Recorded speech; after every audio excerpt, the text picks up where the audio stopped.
We're joined now by Dr. Dvir Abramovich, Chair of the Anti-Defamation Commission and also anti-terrorist advocate. Doctor, thanks so much for your time hearing this case. It's extremely disturbing, isn't it? Good to be with you as always.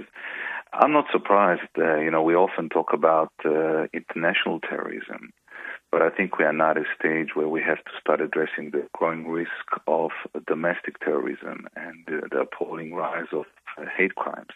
And the intelligence community, ASIO, has told us that the most lethal domestic terrorism threat is posed by racially or ethnically motivated violent extremists. So we continue to be in this elevated threat environment, and this is something which is happening more and more. And it's not, by the way, restricted just to homegrown jihadist terrorism, as we've seen with this case, people who are inspired by ISIS. But we also have, of course, neo-Nazis and white supremacists. And these are domestic terrorists in waiting that are inspired by a mixture of ideologies. And it could be, as I said, ISIS, it could be white supremacists. Usually they're radicalized on or via the internet. And they are very, very dangerous. I call it the evil within, and we should be concerned. How would they have recruited this boy? One of the things that we have to remember is that, hatred and racism and radicalism have always been around for decades. The world of terrorism didn't start spinning over the last 10 years, but they've always been relegated to fringe groups. Now, for the first time, because of the advent of the internet, they are being given a voice and a platform in mainstream society. If you think about this, every potential murderer or terrorist has a megaphone to spread their toxic ideologies instantaneously, inexpensively, and anonymously. And extremist groups often provide, potential recruits with easy-to-digest, but often very dangerously misformed answers to complex societal issues. And that makes them very attractive to people who are vulnerable to radicalization. I should also add that radicalization is really the process by which young people, usually it's young people, but can be also people in their 20s or 30s, embrace the idea that the use of violence in service of a specific ideology, whether it's social, political, or religious, like these young men did, is acceptable, and it's something that needs to be celebrated. They think it's not only justified, but it's something that is going to advance their cause.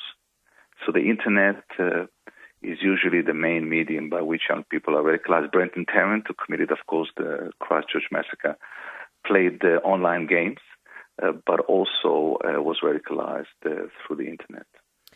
How would you know? I mean, this boy, I'm presuming, still lives at home with mum and dad, or mum or dad. If you're a parent, how would you know?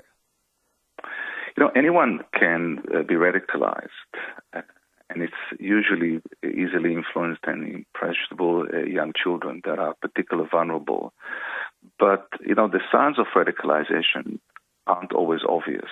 And I think that's the terrifying aspect for parents. It's hard to know when extreme views become something dangerous. So there's no specific profile for a person who's likely to become involved. If you're a parent listening now at home to this program, there isn't a single indicator when your child might move to adopt violence in support of extremist ideas. So it's very difficult to spot, and it's scary, isn't it?